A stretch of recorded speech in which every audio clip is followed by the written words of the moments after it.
तो आज हम बात करेंगे कि अब परमात्मा की अगली जो प्रोसीजर है अपने बच्चों को बचाने की, अपने बच्चों को एक विशेष प्रकार से उनको दृढ़ करने की, उनको एक रक्षा कवच में बांधने की, अब वो अगली विधि है अखंड पाठ की वाणियां हर भगत के घर में 24 घंटे चलनी चाहिए। 24 घंटे संत गरीबदास जी की अखंड पाठ की वाणियां 24 घंटे चलनी चाहिए। अब वो चलेंगी कैसे, क्या विधि है, क्या प्रोसीजर है जिसके चलते परमात्मा उस घर के चारों तरफ एक रक्षा कवच जो है वो तैयार कर देगा। वो गरीबदास जी महाराज जी की स्वयं सिद्ध वाणियां जब 24 घंटे जिस घर में चलेंगी उस घर के चारों तरफ एक रक्षा कवच बन जाएगा। काल का किसी प्रकार का अटैक नहीं होगा, 1-1 किलोमीटर तक नहीं हो पाएगा उस घर के। तो भैया अब उन चीजों को सत्सेवक ही अपना सकते हैं, सत्सेवक ही उन चीजों को अपने ऊपर लागू कर सकते हैं, क्योंकि सत्सेवकों को ये सात संगतियों का मार्ग अच्छे से समझ में आ रहा है। पिछले कई वर्षों से जुड़े हुए हैं, 1-2 दिन में समझ में नहीं आता, महीने 2 महीने में सात संगतियां समझ में नहीं आती। जो आत्माएं वर्षों से जुड़ी हुई है उनको फायदा मिलेगा इन सब बातों का। तो दास ज्यादा लंबा ना खींच के शॉर्ट में लेके चलेगा। देखो भाई और बहनों, पाठ प्रकाश की जो परंपरा थी वो कहां से शुरू हुई है। पाठ प्रकाश हमारे दादा गुरुदेव भी करवाया करते थे भाई बहनों। फिर दादा गुरुदेव ने संत रामपाल जी भगवान को आदेश दे दिया लीलामयी रूप से। अब संत रामपाल जी ने सही तरीके से पाठ प्रकाश गांव गांव जाकर किया, उन्होंने शुरुआत की। और पाठ प्रकाश उन्होंने क्यों किया जा जाके, उसका कारण था क्योंकि पाठ प्रकाश जो है 3 दिन का होता है। तो पाठ प्रकाश के बहाने परमात्मा चाहते थे कि इन आत्माओं को मैं ज्ञान समझाऊं। अकेले पाठ से कोई लाभ नहीं होगा, अकेले पाठ से कोई मुक्ति नहीं होती। पाठ एक बहाना मात्र बनाया परमात्मा ने कि पाठ के नाम पे मुझे उस घर में पैर रखने को जगह मिल जाएगी। और पाठ तो 1 दिन में भी हो सकता है। परमात्मा ने 3 दिन का समय क्यों रखा, इसलिए रखा कि 1 दिन में आत्माएं क्या ज्ञान समझेंगी। ये जगत से न्यारा ज्ञान, ये तत्व ज्ञान आज तक किसी को पता नहीं। तो इसलिए परमात्मा 3 दिन का पाठ रखते थे कि 3 दिन तक यदि कोई सत्संग सुन लेगा तो थोड़ा बहुत तो उसके समझ में आएगा। इसलिए घर घर तक लोगों तक ये ज्ञान पहुंचाने के लिए परमात्मा ने पाठ प्रकाश को माध्यम बनाया कि सबसे पहली बात कि 3 दिन तक मुझे उस घर में आसपास की आत्माओं को ज्ञान समझाने का मौका मिलेगा। 3 दिन में अच्छे से मेरे ज्ञान को समझेंगे। फिर दूसरा, उस घर का जो दान धर्म जो उसमें लगेगा, भंडारे में लगेगा, उस पाठ में लगेगा, तो दान धर्म का लाभ उन आत्माओं को मिलेगा। अंदर से वो मजबूत होंगी, उनके संस्कार बनेंगे। संस्कार बनेंगे तो इस तत्व ज्ञान को समझेंगे, अन्यथा इस ज्ञान को समझना तो ब्रह्मा विष्णु महेश के बस की बात नहीं है। 2 कारण। तीसरा कारण, शास्त्रों का खुलासा परमात्मा ने सन 2000 के बाद में करना था। तो परमात्मा चाहते थे कि पहले मैं गरीबदास जी की वाणियां, ये कबीर सागर, इन्हीं से वाणियां पढ़ा के इन आत्माओं को मैं तैयार करूं। और जब 2000 के बाद में जब मैं शास्त्र उठा के लोगों को दिखाऊंगा, गीता, वेद, कुरान, पुराण, बाइबल पढ़ाऊंगा, तो मेरे उन भक्तों को दृढ़ विश्वास हो जाएगा जिन्होंने पहले मेरे सत्संग सुन रखे हैं सन 2000 से लेकर 1994 तक। क्योंकि गरीबदास जी की जो वाणियां हैं वो वेदों का, इसका बाइबल का, इसका कुरान का जो है, ये पुराणों का, सभी धर्म ग्रंथों का वो समर्थन करती है। और सभी धर्म ग्रंथ गरीबदास जी की वाणियों का समर्थन कर रहे हैं। ज्यों का त्यों लिखा हुआ है, बल्कि गरीबदास जी की वाणियों में सच्चाई लिखी हुई है। तो 2000 के बाद जब परमात्मा शास्त्र दिखाएंगे तो भक्तों को यह दृढ़ विश्वास हो जाए कि भाई हमारे गुरुजी जो कह रहे हैं, इन शास्त्रों से जो दिखा रहे हैं बिल्कुल सत्य है। क्योंकि गुरुजी तो शास्त्र अब दिखाने लगे हैं और गुरुजी तो पहले से ये सारी बातें बता रहे हैं। 6 साल पहले से गुरुजी सारी बात बता रहे हैं जो इन शास्त्रों में आज लिखी हुई है। तो भक्तों को यह दृढ़ विश्वास हो जाए कि जो गरीबदास जी की वाणियां हैं, जो कबीर सागर है और हमारे पूज्य गुरुदेव सतगुरु रामपाल जी भगवान जो बता रहे हैं उसमें कोई मीन मेख नहीं है। तो विश्वास बढ़ेगा, विश्वास बढ़ेगा तो परमात्मा नजदीक आएगा, परमात्मा नजदीक आएगा तो भैया फिर ऑटोमेटिक भक्ति चलेगी। तो शुरुआत में ये 3 कारण थे पाठ करने के, अन्यथा पाठ से और कोई लाभ नहीं होता। अरे पाठ से ना तो ज्ञान यज्ञ का लाभ है, ना ध्यान यज्ञ का लाभ है। कैसे?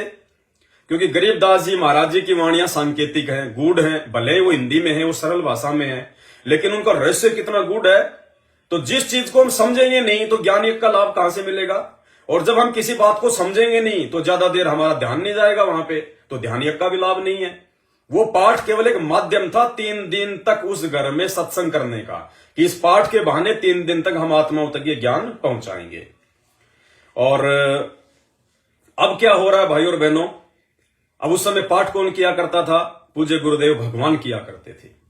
सतगुरु रामपाल जी भगवान स्वयं पाठ किया करते थे, क्योंकि इस पाठ को करने का अधिकारी संत रामपाल जी के अलावा धरती पे कोई दूसरा नहीं है।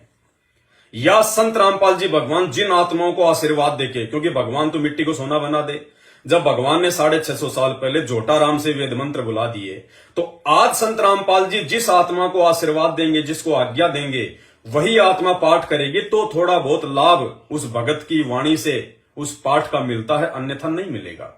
भगत की वाणी से तो बिल्कुल भी नहीं मिलेगा, केवल जो पाठ के जो शब्द हैं, जो वाणियां हैं, उनसे हल्का फुल्का लाभ मिलेगा, अन्यथा संपूर्ण लाभ तो संत रामपाल जी की मुखारविंद से उच्चारित वाणी से ही मिलेगा। अब वर्तमान में इन आश्रमों में जो पाठ किए जा रहे हैं, सतलोक आश्रमों में, अब भाई और बहनों आप सबको पता है कि बरवाला कांड का मुख्य दोषी कौन है? यही सतलोक आश्रम मैनेजमेंट हरियाणा है। 4 दिन पहले दास ने वीडियो बनाया था, आपने अच्छे से देख लिया होगा। संत रामपाल जी ने ऐसा कोई कुकर्म, ऐसा कोई भी गलत काम नहीं किया जो उनको जेल जाना पड़े। 42 बार उनकी चंडीगढ़ हाई कोर्ट की तारीखें मिस करवाई उनके भाई ने, उनके परिवार ने, उस मैनेजमेंट ने, जिसके चलते चंडीगढ़ हाई कोर्ट ने जबरदस्त ये प्रेशर बना दिया हरियाणा सरकार के ऊपर कि संत रामपाल जी को किसी भी हाल में कोर्ट में पेश करो। तो गलती किसकी? संत रामपाल जी को आम व्यक्ति मानकर, आम मनुष्य जानकर, आम संत जानकर उनको कोर्ट की तारीखों से अनभिज्ञ किसने रखा? उनके परिवार ने, इसी मैनेजमेंट ने, जो आज आश्रम खोल के धर्म को धंधा कर रहे हैं। 42 बार संत रामपाल जी का झूठा मेडिकल बीमारी का कोर्ट में कौन देता रहा? क्या संत रामपाल जी तो पूर्ण संत है भाई? क्या गुरुजी झूठ बोलेंगे? क्या गुरुजी कोर्ट में ना जाने के लिए अपना झूठा मेडिकल पेश करवाएंगे कि भक्तों मेरा बीमारी का मेडिकल पेश कर दो? अगर संत रामपाल जी झूठ का सहारा लेंगे तो भक्ति कोई करेगा ही नहीं, क्योंकि उनके शब्दों का असर ही नहीं होगा। तो 42 बार कोर्ट में झूठे मेडिकल दे दे के, झूठ बोल बोल के कोर्ट को उकसाया किसने? न्यायालय को उकसाया किसने? बरवाला कांड करवाने के लिए मजबूर किया किसने? इसी मैनेजमेंट ने, संत रामपाल जी के परिवार ने, उनके भाई ने। कितनी झूठ उन्होंने कांड के समय बोली, दास ने उनके सारे वीडियो दिखा रखे हैं। तो भैया संत रामपाल जी ने उस समय उस मैनेजमेंट को भी जो है निरस्त कर दिया। मीडिया के सामने कहा कि ये राष्ट्रीय समाज सेवा समिति मेरी नहीं है, मैंने कोई गुंडागर्दी नहीं करी, मेरे को तो इन्होंने रोक के रखा हुआ था, मेरे को जो है मतलब जो है बांध के रखा हुआ था। स्पष्ट रूप से कह रहे हैं गुरुजी का वकील भी कह रहा है, एस के नरवाणा, जो कि चंडीगढ़ हाईकोर्ट का वकील है, कि वो तो आश्रम के अंदर जो है बंधक बने हुए थे। अब इतने सबूतों के बाद आपको लगता है? अरे जिनके कारण संत रामपाल जी 8 साल से 9 साल से जेल में बैठे हैं, उन लोगों को संत रामपाल जी पाठ प्रकाश करने का आदेश देंगे? क्या ऐसे मनवश काल प्रेरित घटिया लोगों के द्वारा पाठ करने से भगत समाज को लाभ मिलेगा? क्या ऐसे लोगों के द्वारा, ऐसे कुपात्र लोगों के द्वारा जो गुरु को मानुष मानते हैं, उनके द्वारा पाठ करवाने से क्या आपको वो पाठ का लाभ मिलेगा? क्या वो लोग पाठ करने के अधिकारी है? बिल्कुल नहीं। तो भाई और बहनों, यही कारण है कि साध संगति में 9 साल में किसी की उंगली का नाखून नहीं उतरा, और मैनेजमेंट वाले आए दिन अकाल मौत मर रहे हैं, आए दिन भक्ति छोड़ छोड़ के दूसरे पंथों में जा रहे हैं। क्यों? क्योंकि जब तक आप लोगों की कमाई आपके पास में शेष थी, वो आपको मिल रही थी, आप सोच रहे थे हम तो आश्रमों में पाठ करवा रहे हैं, हम तो आश्रम में जाके सेवा कर रहे हैं, हम तो आश्रमों में सेवा कर रहे हैं, हम तो ज्योतियां करवा रहे हैं, हम इशार की तारीखों पे जा रहे हैं, मैनेजमेंट का हर आदेश मान रहे हैं, जिससे हमें फायदे हो रहे हैं। तो भैया फिर अकाल मौत क्यों मर रहे हो अगर फायदे हो रहे हैं तो? जब तक तुम्हारी बैटरी चल रही थी तब तक तो चल रही थी। उस दान धर्म का कोई लाभ, कोई यूज नहीं था, क्योंकि वो तो कुपात्रों के पास जा रहा था। मटके में छेद था, ऊपर से पैसा डालो, नीचे से निकल रहा था। ऊपर से ज्योति पाठ दान, ज्योति पाठ दान, नीचे से राजनीति में, स्टेडियम बनाने में, कबड्डी की टीम को देने में, रक्तदान में, देहदान में, आरक्षण में, धरने में, गैंगस्टरों की सीबीआई जांच में नीचे छेद हो रखा था। फिर क्यों मर रहे हो आज आए दिन? यही कारण है कि वहां मर्यादा नहीं है, और मर्यादा नहीं है तो ना किसी को पाठ का लाभ मिलेगा। अगर लाभ किसी को मिला है तो संत रामपाल जी के कलियुगी परिवार को मिला है, इन कोऑर्डिनेटरों को मिला है, उन आश्रमों में रहने वाले मुख्य लोगों को मिला है, उनको लाभ मिला है और मिल रहा है, और उस समय तक मिलता रहेगा जब तक उनकी बैटरी चल रही है। जिस दिन संगत की तरह उनके भी बैटरी डिस्चार्ज हो जाएगी, उनका भी राम नाम सत्य। परमात्मा किसी का सगा नहीं है। राम किसी को मारे नहीं, मारे तो हत्यारा राम अपने आप ही मर जाएंगे कर कर खोटे काम। अब इन आश्रमों में जो व्यक्ति पाठ करवा रहा है, उस व्यक्ति को किस चीज का लाभ मिल रहा है बताइए भाई? जहां पाठ प्रकाश होता है विधिवत, इन आश्रमों में वर्तमान में विधिवत नहीं हो रहा। अरे अगर गुरुजी का आदेश नहीं है और गुरुजी का आशीर्वाद नहीं है, चाहे तुम कितनी विधि से पाठ कर लो, वो काम सफल हो ही नहीं सकता, हो ही नहीं सकता। इनके सत्संगों में गोलियां चलती हैं। मध्य प्रदेश में कौन सी जगह थी, वहां पे वो मीणा जी जो कोऑर्डिनेटर थे, हैं, बजरंग दल वाले सत्संग में आके गोली मार के चले गए कोऑर्डिनेटर को। हैं, भगवान बैठा था वहां पे, क्यों मरा? भगवान नहीं बचा सकता था? अरे भगवान ने मीरा को बचाया, भगवान ने प्रहलाद को बचाया। आज भगवान अपने कोऑर्डिनेटरों को क्यों नहीं बचा रहा? क्योंकि ये कोऑर्डिनेटर भगवान के नहीं, भगवान के भाई के हैं। इसलिए इनके आश्रमों में गोलियां चलती हैं, मरते हैं, और आए दिन एक्सीडेंट में कोई फांसी खा के मर रहा है, कोई बीमारी से मर रहा है, कोरोना में हजारों मरे। क्यों? क्योंकि गुरुजी का आशीर्वाद नहीं है। करते रहो ड्रामेबाजी, परमात्मा उन चीजों को नहीं देखता। समय आने पर जो आपने किया है उसका परिणाम आपको भोगना पड़ेगा। उस समय पता चलेगा कि आपने क्या भक्ति करी, क्या आपने मर्यादा निभाई।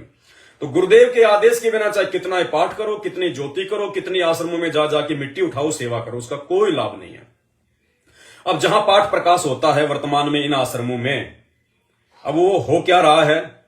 संगत को उसका लाभ क्या मिल रहा है? संगत ने तो दे दिए जाके 21,000 रुपए की, लो जी हमारा पाठ कर दो। आपको लाभ क्या मिला? पहली बात तो वो अधिकारी नहीं है पाठ करने का, उसको गुरुजी का आदेश नहीं है, गुरुजी का आशीर्वाद उन आश्रमों में नहीं है। आपको लाभ क्या? कुछ नहीं। चलो आपने दे दिए, फिर आपको लाभ क्या? जहां पाठ प्रकाश की वाणियां बोली जाएंगी उसी क्षेत्र में लाभ मिलेगा। जिस घर में पाठ प्रकाश होगा उस घर को ही तो लाभ मिलेगा, वाणियों का असर वही तो होगा। तो ना तो आपके घर पे हो रहा वो पाठ प्रकाश, आपने जाके उन फर्जी आश्रमों में 21,000 रुपए दे दिए कि जी हमारा पाठ कर दो। आप पाठ कर रहे हैं क्या? वो ग्रंथ साहिब आप भगत पढ़ रहे हो क्या? नहीं पढ़ रहे ना। और आप यदि पढ़ोगे तो क्या लाभ मिल जाएगा? नहीं। क्यों? क्योंकि आप अधिकारी नहीं है। तो वहां पे कौन पढ़ रहा है? कौन पढ़ रहा है? आप जैसे भगत हैं। वो कोई अमेरिका के कोई विशेष थोड़ी है, कोई दूसरे कोई ग्रह के कोई एलियन थोड़ी पढ़ते हैं आके। आप और हमारे जैसे भगत ही तो बैठे रहते हैं पाठ पढ़ने वाले। तो आप भी भगत है, वो भी भगत है। तो भगत के मुंह से गरीबदास जी की वाणियों का असर नहीं होगा। आगे आपको गुरु जी के मुख कमल से बताएंगे। तो वाणियों का भी आपको किसी प्रकार का कोई लाभ नहीं हो रहा, ना आपके घर पे पाठ पढ़ा जा रहा जो आपको लाभ हो। जैसे गुरुजी पहले गांव गांव जाके उस भगत के घर पे पाठ पढ़ते थे, तो वाणियों का लाभ उस परिवार को मिलता था। भक्ति का माहौल बनेगा जहां पे पाठ पढ़ा जाएगा। जो अनिष्ट जो शक्तियां होती हैं उनका प्रभाव नहीं होता, काल का उस जगह पे कोई अटैक नहीं होता जहां पे ये पाठ पढ़ा जाता है। तो आपको क्या लाभ मिला इस बात का? आपके घर पे तो पढ़ाया नहीं जा रहा, आप तो जो है वो पढ़ ही नहीं रहे। दूसरा, एक दिन से ज्यादा आपको रुकने नहीं दिया जाता। पाठ होता है 3 दिन और 3 रात का, आपको रुकने दिया जाता है मुश्किल से 1 दिन। तो आपने तो पाठ भी नहीं सुना वहां पे, आपको तो पाठ के सुनने का लाभ भी नहीं मिल रहा। और सुन भी लोगे तो पाठ कौन कर रहा है? आप जैसे भगत जो अधिकारी नहीं है। तो अनाधिकारी के मुंह से सुना गया पाठ का कोई लाभ नहीं है, तो आपको फायदा क्या हुआ? दूसरी बात, आप जो 21,000 रुपए दे रहे हो ये सोचकर कि हमारा पैसा धर्म में लगेगा, तो भैया आपका पैसा धर्म में नहीं लग रहा। आप सबको पता है आपका पैसा स्टेडियम बनाने में लग रहा है, यानी मर्यादा टूट रही है। गुरुजी तो मोबाइल में वीडियो गेम खेलने के लिए मना करते हैं, देखने के लिए मना करते हैं, ताश तक देखने के लिए मना करते हैं। और ये लोग धनाना गांव में 50 लाख का स्टेडियम बना दिया गांव वालों के लिए, बैडमिंटन खेलने के लिए। तो आपका पैसा कहां जा रहा है जो आप सोच रहे थे मुझे लाभ देगा? धनाना गांव में कबड्डी की टीम को 31,000 रुपए उनको दिए जा रहे हैं ट्रॉफी के रूप में। हरियाणा के जोट आरक्षण में कई लाखों रुपया दिया गया, कैसे लाभ मिलेगा?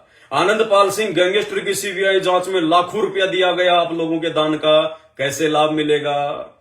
हैं? आप लोग तो केवल उनको लाभ दे रहे हो, आपको कोई लाभ नहीं मिल रहा। आपकी वजह से मैनेजमेंट को लाभ मिल रहा है। खून आप दे रहे हो, खून ये लोग प्राइवेट हॉस्पिटलों को बेचते हैं, ये लोग जो है ब्लड बैंक को बेचते हैं, पैसा इनको मिल रहा है। राजनीतियां ये कर रहे हैं, कभी बीजेपी कभी कांग्रेस, तो राजनेताओं से लाभ मिलेगा किसको? इन लोगों को मिलेगा। तुम्हें क्या मिला? कुछ नहीं मिला। आरक्षण में तुम्हारा पैसा जा रहा है, बर्बाद हो रहा है। खेलकूद प्रतियोगिताओं में तुम्हारा पैसा बर्बाद हो रहा है। फिर इन सब ने अपनी अपनी प्रॉपर्टियां बना ली। अनारो माई का मकान अलग, गुरुजी के छोटे बेटे का मकान रोहतक में शानदार अलग, गुरुजी के बड़े बेटे का मकान अलग, जवाई राजा का मकान अलग है, और गुरुजी की जो पत्नी है अनारो माई, उसने तो कई मकान बना रखे एक ही बिल्डिंग में। बोला माई क्या करेगी? बोला भैया मैं किराए पे चढ़ाऊंगी, किराए पे। तो भैया ये हो रहा है, अपना भविष्य सुधारा जा रहा है तुम्हारे दान के ऊपर। लेकिन पूछे कौन? सवाल कौन करे? जो सवाल करे उसकी नो एंट्री, जो सवाल करे वो गुरुद्रोही, जो सवाल करे उस पर मुकदमा ठोक दो, जो सवाल करे उसकी पिटाई कर दो। तो भैया हर कोई बेचारा हिम्मत नहीं कर पाता, थक हार के बैठ जाता कि भैया हम तो पवन दास की तरह नहीं हो सकते। तो बेचारे क्या करें फिर? या तो अपने घर बैठ जाते हैं, या भक्ति छोड़ देते हैं, या फिर सीधा सीधा भगत जी पालतू कुत्ते की तरह उनकी चप्पल चाटो। इसके अलावा दूसरा कोई ऑप्शन नहीं है।